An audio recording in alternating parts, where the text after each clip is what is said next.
Hello friends, यदि आप रीट 2022 के विद्यार्थी हैं, यदि आप रीट 2022 में अपनी एक सीट सुनिश्चित करना चाहते हैं, अपने माता पिता के सपने को साकार करना चाहते हो, जो लोग आपको गिराना चाहते हैं उनको सफल होकर जवाब देना चाहते हो, लाइफ में अपनी एक इमेज क्रिएट करना चाहते हो, पर समझ में नहीं आ रहा कि रीट 2022 जो है उसका प्री और मेन एग्ज़ाम कैसे क्लियर करूं, कैसे पढूं, क्या पढूं, कब पढूं, कितना पढूं, ऑनलाइन पढूं या ऑफलाइन पढूं, पूरी रीट अपने आप को मानसिक रूप से स्वस्थ और मोटिवेट कैसे रखूं, और पैसा नहीं है, महंगी बुक्स कैसे खरीदूं, कोचिंग कैसे करूं, खर्चा कैसे हटाऊं। इस प्रकार के यदि सारे सवाल जो हैं, सवालों का जाल आपके माइंड में भी बिछ रहा है, तो आप बहुत सही जगह पर आए हो फ्रेंड्स। प्लीज़ पूरे वीडियो को बिना स्किप किए हुए अंत तक जरूर देखें, ये वीडियो आपके लिए बहुत इंपॉर्टेंट होने वाला है। तो फ्रेंड्स, आप लोगों का स्वागत है मेरे इस चैनल में। मेरा नाम है MP सिंह भाटी और मैं आपके साथ में शेयर करूंगा मेरे रीट 2021 के अनुभव कि किस प्रकार मैंने रीट 2021 90% से क्लियर किया। ठीक है फ्रेंड्स, 135 मार्क्स से 90% से क्लियर किया है। आगे बढ़ने से पहले, यदि आप रीट 2022 की तैयारी कर रहे हैं तो मैं अपने चैनल पर रीट 2022 से संबंधित प्री और मेंस दोनों एग्जाम्स के पॉइंट टू पॉइंट सिलेबस को अपने चैनल पर कराऊंगा। तो प्लीज़ नीचे लाल कलर का सब्सक्राइब बटन दिख रहा है, उसको दबाकर बेल आइकन को दबा ले, ताकि रीट से संबंधित आने वाले कोई भी वीडियो मेरा मिस नहीं कर पाओ। तो चैनल को सब्सक्राइब कर लीजिए। ठीक है फ्रेंड्स। तो फ्रेंड्स, जो मेरा रीट 2021 का परफॉर्मेंस है, अब आप कहोगे, सोचोगे इस बार तो रीट में लगभग सबके ऐसा अच्छा ही परफॉर्मेंस है।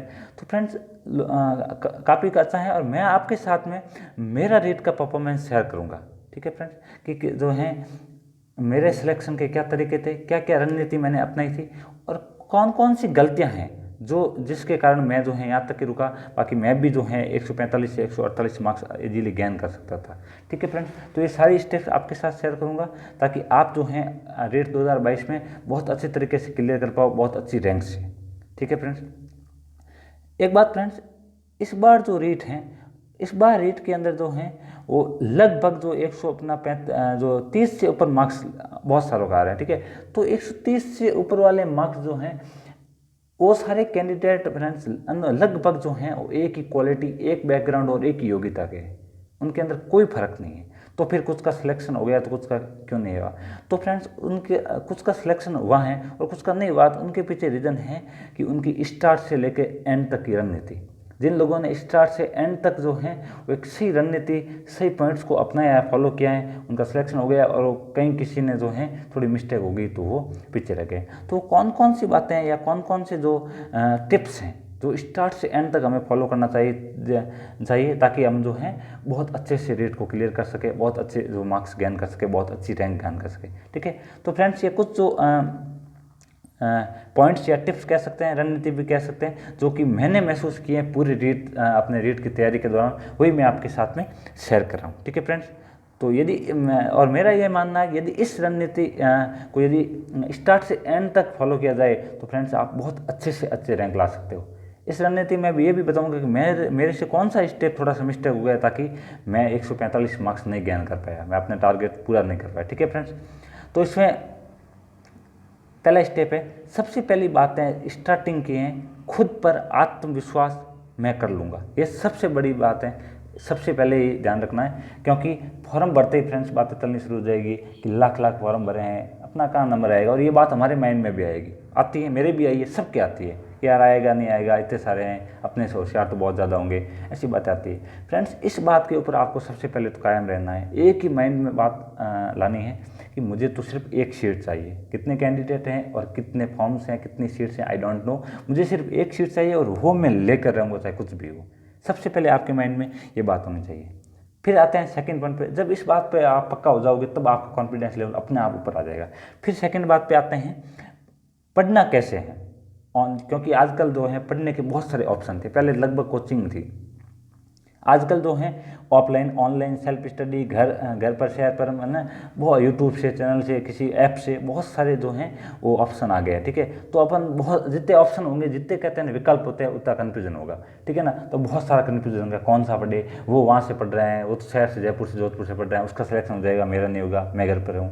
तो इस बात को मैं आपको अच्छी तरीके से क्लियर करना चाहता हूँ, चाहे रीट प्री एग्ज़ाम हो, चाहे मेन एग्ज़ाम हो, आप चाहे ऑनलाइन तैयारी कर रहे हो किसी ऐप से, किसी यूट्यूब ऑथेंटिक चैनल से पकड़ लिया, एक दो चैनल जो अपने जो हैं वो सब्सक्राइब कर लिए, जो डेली आप तैयारी करवाते हैं उनसे कर रहे हो, या कोई ऑफलाइन कोचिंग ले रहे हो, सेल्फ स्टडी किसी अच्छी बुक से कर रहे हो, या घर पर रह के कर रहे हो, या शहर पे, इन सारी बातों का फ्रेंड्स सिलेक्शन के ऊपर कोई फर्क नहीं पड़ेगा। ये रियल और एग्जैक्ट बात है जो मैं आपको शेयर कर रहा हूँ, जो कि मैंने महसूस किया है। मेरे बहुत सारे फ्रेंड्स हैं जो जयपुर जोधपुर कोचिंगों से तैयारी कर रहे थे और उनका सिलेक्शन नहीं हुआ, बड़ी बड़ी कोचिंग से। और कुछ ऐसे भी फ्रेंड्स हैं जो सिर्फ और सिर्फ किताब, न कोई कोचिंग, न कोई ऐप, न कोई online offline study, only book से पढ़कर 140, 39, 41, 42 मार्क्स गेन किए। तो ये कोई फ़र्क नहीं पड़ता फ्रेंड्स कि आप तैयारी कहाँ से और कैसे कर रहे हैं। ये फ़र्क जो है ऑनलाइन माध्यम है, ऑफलाइन है, या किस प्रकार की स्टडी कर रहे हैं, कोई फ़र्क नहीं पड़ रहा है। यदि आपका 100% टारगेट है कि मुझे ये करके रहना है, चाहे कुछ भी हो जाए, मुझे मेरे माता पिता के सपने को साकार करना है, ठीक है ना, यदि आपके मन में ये आग है, ठीक है, तो फ्रेंड्स आप जो हैं कैसे भी पढ़ो, आप उसके अंदर बहुत बेस्ट करोगे, ठीक है। तो इससे कोई फ़र्क नहीं पड़ता। तीसरा पॉइंट जो है फ्रेंड्स, ये काफ़ी इंपॉर्टेंट है, धैर्य, ठीक है फ्रेंड्स। आपने को जो है पढ़ते समय धैर्य सबसे बड़ी चीज़ें बना के रखना है, क्योंकि बहुत सारी न्यूज़ आएंगे, कोई कहेगा रेट रद्द हो गई, कोई कहे आगे बढ़ गई, कोई कहे 2-3 साल तो होगी नहीं, अभी जस्ट हुई है, कोई कहेगा सरकार बदल जाएगी, वो नहीं होगा, चैन नहीं होगा, फला टिकड़ा, हजार बातें होगी, ठीक है फ्रेंड्स। आपको जो है पैसेंस बना के रखना है और अपनी तैयारी को कायम रखना है, ठीक है फ्रेंड्स। कोई भी काम हो जाए, तैयारी को रेंगते हुए भी करना है, लेकिन ऐसा नहीं छोड़ देना है, ठीक है। उसको तैयारी को जो है रेगुलर करना है, और चाहे लोग कोई भी बातों कहें, उन सारी बातों को जो है इग्नोर करना है, ठीक है फ्रेंड्स। दूसरा पॉइंट है संगति, ये बहुत इंपॉर्टेंट है। संगति का जो फर्क तो आपको पता ही है, ठीक है ना, कितना पड़ता है। संगति का मतलब, मेरा कहने का मतलब है सिर्फ फ्रेंड सर्कल नहीं है, ऑल टोटल जिस एनवायरनमेंट में आप रह रहे हो वो सारा बहुत अच्छा होना चाहिए, ठीक है ना। आप पढ़ रहे हो, रीट की तैयारी कर रहे हो, तो आपके मन में सबसे ज़्यादा ये होना चाहिए कि रीट क्लियर करना है, ठीक है फ्रेंड्स। बाकी कौन क्या आपके साथ आ रहा है, क्या फंक्शन है, बाद में क्या हो जाएगा, ये सारी बातों से फ्रेंड्स जो है आपको दूर रहना है। मैं आपको बात बता रहा हूँ, इस पॉइंट जो मेरे लिए बहुत इंपॉर्टेंट रहा, इस पॉइंट पे यदि मैं थोड़ा सा गौर कर लेता तो मैं इजीली जो है 148 मार्क, मैं भी फर्स्ट सेकंड थर्ड रैंक में जो है आ सकता था, ठीक है फ्रेंड्स। मैं आपको अपना बता रहा हूँ, रियली इतनी मेरी मेहनत थी, ठीक है, लेकिन थोड़ा कुछ चीज़ें लेफ्ट हो जाती है। तो मैं आपको ये रियल बता रहा हूँ कि संगति का बहुत बड़ा ध्यान रखना, माइंड में आप क्लियर करना रेट, आपको अपने माता पिता की इमेज को ऊपर बढ़ाना, अपनी इमेज को ऊपर उठाना है, ठीक है ना। तो ऐसे लोगों से दूर रहना जो आपको डिमोटिवेट करते हैं, आपको हर्ट करते हैं किसी चीज़ से, और आप जो हैं वो मानसिक रूप से जो हैं हर्ट होते हो, पीड़ित होते हो, ऐसी चीज़ों से आपको हमेशा दूर रहना है। कोई भी इंसान ऐसा आपकी लाइफ में है और लग रहा है कि आपको जो है वो इंटरनली हर्ट कर रहा है, और आप जो हैं वो कहीं ना कहीं सक्सेस के मार्ग से हट रहे हो, तो उसको तुरंत जो है छोड़ दो उस चीज़ को, चाहे कोई भी हो, ठीक है फ्रेंड्स। बढ़ते हैं नेक्स्ट पॉइंट है आपका एडजस्टमेंट या समायोजन, जो कि आप साइको में भी पढ़ोगे। समायोजन फ्रेंड्स बहुत ज़रूरी है। समायोजन का मेरा मतलब है यहाँ पर कि आप कहाँ रह रहे हो, कोई फर्क नहीं पड़ रहा है। आपको लग रहा है यार मैं अपने घर पर पढ़ रहा हूँ, छोटा सा घर है, झोपड़ी है, या जो भी जैसा है, लोग कहाँ कहाँ पढ़ रहे हैं, कोचिंगों में क्या होगा, या फिर मैं इस कोचिंग में पढ़ रहा हूँ, ये तो छोटी है, मैं जहाँ हॉस्टल में रह रहा हूँ वहाँ सुविधाएं नहीं है, घर पर सुविधाएं नहीं है, बिना सुविधा कैसे पढ़ूँ, मोबाइल से पढ़ रहा हूँ, चार्जर तो है नहीं, चार्ज पड़ोस में जाके करता हूँ, हज़ारों प्रकार की बातें फ्रेंड्स आपके माइंड में आएगी। उन हर बातों में आपको समायोजन करना है। आपको ये सोचना है कि सफलता के मार्ग पर बाधाएं आएगी, ऐसे कोई सफल नहीं हो जाता है, ठीक है। समायोजन करना है और उससे तैयारी करनी है। कहीं भी जाओगे 100% किसी को नहीं मिलता है, ठीक है ना।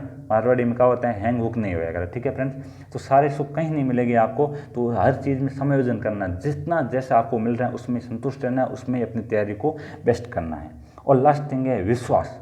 विश्वास सबसे बड़ी चीज़ है। आपको खुद पे विश्वास रखना, अपने इष्ट या भगवान पे, अपने माता पिता पे, और उस प्लेटफॉर्म पे जहाँ से आप तैयारी कर रहे हो। मैं ये नहीं कह रहा हूँ कोई भी रद्दी बुक ले आओ, तैयारी शुरू कर लो। हाँ, कुछ बुकें चल रही हैं, उसमें से कोई भी बुक ले आओ आप ऑथेंटिक, ठीक है, या कोई भी अच्छा यूट्यूब चैनल जहाँ डेली करवा रहे हैं तैयारी, क्योंकि हर कोई फ्रेंड्स जो हैं, चाहे बुक हो, चाहे कोचिंग हो, चाहे यूट्यूब हो, चाहे कोई ऐप हो, हर कोई अपनी मेहनत करता है, ठीक है, ऐसे कोई नहीं जो है बना देता है। तो हर चीज़ बेसिकली अच्छी ही होगी। तो आप किसी भी यूट्यूब से तैयारी करो, किसी भी ऐप से तैयारी करो, या किसी भी कोचिंग से पढ़ रहे हो, मैं क्यों छोटी हो चाहे बड़ी हो, चाहे उत्कर्ष जैसी बड़ी हो या कोई छोटी मोटी कोचिंग हो, कोई फर्क नहीं पड़ता है आप कहाँ से कर रहे हो। बस जहाँ से तैयारी कर रहे हो विश्वास रखो कि मुझ में क्वालिटी है और मैं करके दिखाऊंगा, और अपने साथ साथ इस प्लेटफॉर्म का भी नाम रोशन करूँगा, ठीक है फ्रेंड्स। बढ़ते हैं नेक्स्ट और last point, very very important मान सकते हैं, चौथा पॉइंट, क्या पढ़ूँ, ठीक है, कैसे पढ़ूँ, कब पढ़ूँ और कितना पढ़ूँ। ये बहुत इंपॉर्टेंट बात है, ठीक है ना। क्या पढ़ूँ, लोग कह देते हैं मैं तो वो बुक पढ़ रहा हूँ यार, इसमें कहाँ सिलेक्शन होगा। अपने माइंड में आ गया, हाँ यार, क्योंकि मेरे माइंड में भी आया था यार मैं तो ये पढ़ रहा हूँ, वो लोग वहाँ पढ़ रहे हैं यार, उनका ज़्यादा नंबर आ जाएंगे, ठीक है। कोई फर्क नहीं पड़ सकता। ठीक है फ्रेंड्स, धीर सिंह धाबाई की साइकोलॉजी की बुक है, कुछ लोगों ने 4 बार पढ़ी। मेरे भी माइंड में एक बार आया था कि यार मैंने इसको एक बार भी नहीं पढ़ा, क्या पता मेरा साइको में कितने नंबर आएंगे। और फ्रेंड्स 30 में से 28 नंबर आए। ठीक है ना, मैंने कभी पढ़ी नहीं। ठीक है, ज़रूरी नहीं, मैं ये नहीं कह रहा हूँ वो जिन्होंने पढ़ी उनके नंबर आते हैं, जिन्होंने पढ़ी उनके भी अच्छे हैं, लेकिन कोई ज़रूरी नहीं है कि वो बुक पढ़ने से अच्छे नंबर आएंगे। ठीक है फ्रेंड्स, मैथ कुछ लोग मिला रहे थे, RS अग्रवाल, ठीक है ना, मथुरिया, उन बुकों को 4 बार मिला रहे थे कि नहीं यार मैथ तो टफ आएगी, हो गए नहीं। ठीक है फ्रेंड्स, और मैंने कभी उन बुकों को नहीं पढ़ा। मैंने जो बेसिक्स जो हैं वो मैथ जो बेसिक है उनको बस 6, 7, 8 किताब है वहाँ से मिला लिया। ठीक है फ्रेंड्स, तो कोई ज़रूरी नहीं करता है कि आप जो हैं वो कौन सा प्लेटफॉर्म से पढ़ रहे हैं। हाँ, ये ज़रूर कर रहे हैं कुछ ऑथेंटिक बुक से ज़रूर पढ़िए, वहाँ से पढ़ने से आपको विश्वास होगा, कॉन्फिडेंस होगा और बहुत अच्छा कर पाओगे। जैसे मेरे बता दूँ तो मैंने साइकोलॉजी 11th और 12th की बुक से, ओरिजिनल ऑथेंटिक बुक से पढ़ी और वहाँ से मुझे बहुत फ़ायदा मिला। मुझे साइकोलॉजी को एक अंदर से समझ में आ गई, साइकोलॉजी कैसे पढ़ना है। और उन्हीं बुक्स के नोट्स भी मैं आपको जो है अपने चैनल पर जो है step by step, point two point notes की तैयारी करवा रहा हूँ। 8-9 वीडियो मैंने अपलोड कर दी है और एक एक पॉइंट जो नोट्स में लिखा वही मैं वीडियो के अंदर बना के बता रहा हूँ। ठीक है फ्रेंड्स, तो उसके अलावा मैंने जो है वो 10th के अंदर जो बुक चल रही है उसके 3री, 4री, 5वीं जो पर्यावरण है उसमें बुक चल रही है, वो सारी मैंने RBSE और NCERT की ऑथेंटिक बुक्स पढ़ी थी, क्योंकि वो पढ़ने में मुझे इंटरेस्ट भी आता था और विश्वास होता था और अच्छी लगती थी। उसमें लेवल की बातें लिखी हुई थी, ज़्यादा डीपली नहीं लिखा हुआ था। एक बात ध्यान रखना, ज़्यादा डीपली नहीं जाना फ्रेंड्स। फिर आता है कैसे पढ़ूँ। कुछ लोग कहते हैं मैं तो रात में पढ़ता हूँ, कुछ लोग कहते हैं मैं तो जी जान लगा दिया 16 घंटा पढ़ता हूँ। ठीक है, कुछ कहता है मैं तो रात भर पढ़ता हूँ। ठीक है, कुछ कहता है मैं तो जो है 4 घंटे सोता हूँ। सोना नहीं है, मोटिवेशन की आग जगानी है, लक्ष्य पकड़ ही रहना है। ये सारी बातें फर्जी है फ्रेंड्स। ठीक है ना, कैसे पढ़ना का मैं आपको सिंपली स्ट्रेटजी बता दूँ। नॉर्मली आपको जैसा आपका जो बॉडी कंफर्ट है वैसे पढ़ना है। कोई फर्क नहीं पड़ता है कि आप 4 घंटे 16 घंटा पढ़ रहे हो, सच्चा मन लगा कि आप जो पढ़ रहे हो, आपका शरीर उसको जो है अलो कर रहा है कि हाँ अब मैं कंफर्ट हूँ और मैं पढ़ रहा हूँ, तो आप 4 घंटे पढ़ लिए बहुत है। ठीक है ना, लोगों की बातों के अकॉर्डिंग आपका शरीर तो मान नहीं रहा है, फिर भी आप टेबल पे बैठे हो, बैठे जा रहे हो। ध्यान रखना, शरीर में कुछ भी मिस्टेक हो गई ना तो पढ़े कहीं काम नहीं आएगी। ठीक है, क्योंकि सबसे पहले निरोगी काया है। यदि काया भी नहीं रहेगी तो फिर आप पढ़ के क्या करोगे। ठीक है फ्रेंड्स, तो मेरा तो यही मानना है कि पढ़ने भी हैं, पढ़ने के साथ साथ आपको थोड़ी एक्सरसाइज भी करनी है, खाना पीना का भी ध्यान रखना है, थोड़ा बाहर भी टहलना घूमना है, थोड़ा लोगों से भी मिलना है, कब थोड़ा बहुत मोबाइल भी यूज़ करना, सारी चीज़ें करनी है बट कंट्रोल में। ठीक है, ज़्यादा नहीं करनी लेकिन सारी करनी है। पढ़ाई भी साथ साथ में जरूरी, मेन फोकस पढ़ाई पे रखना। लेकिन ऐसी बातें लग जाओ टेक जाओ, वो सारी बातें फ्रेंड्स गलत हैं, उससे जो हैं वो कभी भी हम सक्सेस नहीं रह सकते। फिर पॉइंट है कब पढ़ूं। ठीक है, सुबह शाम, तो वो मैंने बता दिया। आपका शरीर जब भी जो है कंफर्ट करे उस समय आपको पढ़ना है। स्पेशली यदि मेरी या मुझे आप बोलोगे, मैं आपको रिकमेंड करूंगा सुबह का टाइम, क्योंकि मैं उस टाइम पढ़ता था। सुबह जल्दी उठ के मैं बात कर स्नान कर लेता था, जिससे जो है वो आलस नहीं आता था। उसके बाद में जो पढ़ता था उस समय मुझे मेरा माइंड जो है वो बहुत साइलेंस लगता था और अच्छा लगता था। अब आपके अकॉर्डिंग कोई फ़र्क नहीं पड़ता है। मेरे एक फ्रेंड थे जो रात में पढ़ते थे, उनको रात में पढ़ना अच्छा लगता था और उनके जो हैं 136 मार्क्स आए। तो कोई फ़र्क नहीं पड़ता है आप जो सुबह पढ़ रहे हो या शाम पढ़ रहे हो। ठीक है फ्रेंड्स, और लास्ट पॉइंट है कितना पढ़ूँ। ठीक है, कोई कह रहा है भाई एक टॉपिक आ गया तो कितना पढ़ूँ उस टॉपिक में। तो मेरा ये मानना है, मैं हर एक टॉपिक को 2 भागों में डिवाइड करता था। एक तो उस टॉपिक के ऊपर की पहले इंपॉर्टेंट बातें थी, जैसे कोई सिद्धांत किसने दिया, कब दिया और इससे रिलेटेड कौन से नाम है, ऐसी बातों को ज़्यादा गौर करके पढ़ता था मैं। ठीक है, फिर उसके अंदर की डीपली बातें टाइम मिला तो मैं उसको आराम से पढ़ता था, नहीं तो एक बार मैं जो है फ्लुएंटली पढ़ लेता था। लेकिन उस टाइप से आपको पढ़ना है। मेन ऊपर की बातें 100% 4 बार पढ़नी है, उनको ज़्यादा ध्यान रखना है। डीपली बातों को यदि आपके पास टाइम है तो फिर उनको भी पढ़ना है। ठीक है, किसी एक प्लेटफॉर्म से पढ़ रहे हो, आपके पास टाइम है तो उस टॉपिक को अन्य प्लेटफॉर्म पर भी जाके पढ़ सकते हो। कुछ लोग कहते हैं ना कि बहुत सारी किताबों से पढ़ते हैं, वो नहीं हो पाता है, एक किताब पे पढ़ लो। कोई कहते हैं एक किताब से पढ़ने से नहीं होगा, तो इसमें बिल्कुल कंफ्यूज नहीं होना है। मैं कह रहा हूँ एक बुक या एक प्लेटफॉर्म का आपको फिक्स रखना है। उसके अलावा आपके पास टाइम है तो और की जगह भी आप जाके देख सकते हो, नेट पर भी सर्च कर सकते हो, तो वो कोई फर्क नहीं पड़ता। ठीक है फ्रेंड्स, और लास्ट और सबसे इम्पोर्टेंट बात है, ठीक है फ्रेंड्स, सबसे इम्पोर्टेंट लास्ट बात है एग्जाम ऑलराउंडर थी। ठीक है फ्रेंड्स, हालांकि ये मेरी बहुत अच्छी थी, जिसके कारण ही मैं जो है वो इतने अच्छे मार्क्स ला रखा है बाकी मेरे साथ में जो हैं। ठीक है फ्रेंड्स, तो एग्जाम ऑलराउंडर जो है वो इसका आपको बहुत जो है ध्यान रखना है। ठीक है ना, कि एग्ज़ाम के अंदर बैठ चुके हो तो उसमें क्वेश्चंस को कैसे अटेंड करना है, ठीक है, उसमें अपने को डरना नहीं है, मोटिवेट रहना है, अपने को करना है कि मैंने अच्छे से पढ़ा है और मैं बहुत अच्छा करूँगा, ठीक है ना, वो इंपॉर्टेंट रहता है। आपने बहुत अच्छी तैयारी की पूरे साल, लेकिन एग्ज़ाम के समय आप भयभीत हो गए हो, डर रहे हो आप जो हैं, और उसके डर के मारे आपने गोले गलत भर दिए हैं या कुछ और मिस्टेक कर दिए नाम भरने में, रोल नंबर भरने में, और सारा मिस्टेक हो गया, फिर आप जो हैं देखो कि मेरे पढ़ाई सारी बर्बाद हो गई, ठीक है फ्रेंड्स। तो एग्ज़ाम हॉल रणनीति जो है इसका भी आपको बहुत ध्यान रखना है। हालांकि एग्जाम के टाइम एग्जाम हॉल रणनीति से संबंधित मैं एक वीडियो बहुत अच्छे से बना दूंगा। तो फ्रेंड्स ये कुछ पॉइंट्स थे जो मैंने रेट 2021 के जो समय पूरे महसूस किए वही आपके साथ में शेयर किए हैं फ्रेंड्स। तो प्लीज़ वीडियो अच्छा लगे तो इसको शेयर ज़रूर करें अपने फ्रेंड्स के साथ और चैनल को सब्सक्राइब जरूर करें, ठीक है फ्रेंड्स। और रेट 2022 की मैंने आपको पहले ही बता दिया कि कंप्लीट तैयारी जो है वो मैं अपने चैनल पे कराऊंगा और उसके साथ आपको मोटिवेट और टिप्स भी देता रहूँगा किस प्रकार क्या करनी है। तो प्लीज़ जो है वो चैनल को सब्सक्राइब करके बेल आइकन दबा दे, इससे आपका जो है कोई अतिरिक्त चार्ज नहीं है, ठीक है फ्रेंड्स। और आप किसी भी प्रकार के नोट्स चाहिए ऑथेंटिक बुक से, सारे नोट्स मेरे पास मैंने बनाए हैं। नोट्स चाहिए तो आप मुझे व्हाट्सअप या टेलीग्राम पर मैसेज कर सकते हैं, नंबर नीचे कमेंट बॉक्स में मैं पिन कर दूंगा, ठीक है फ्रेंड्स। तो वहाँ पर मैसेज कर दीजिए, मैं आपको जो है सारे नोट्स प्रोवाइड करा दूंगा, ठीक है फ्रेंड्स। तो ये कुछ मेरी जो टिप्स थी मैंने आपके साथ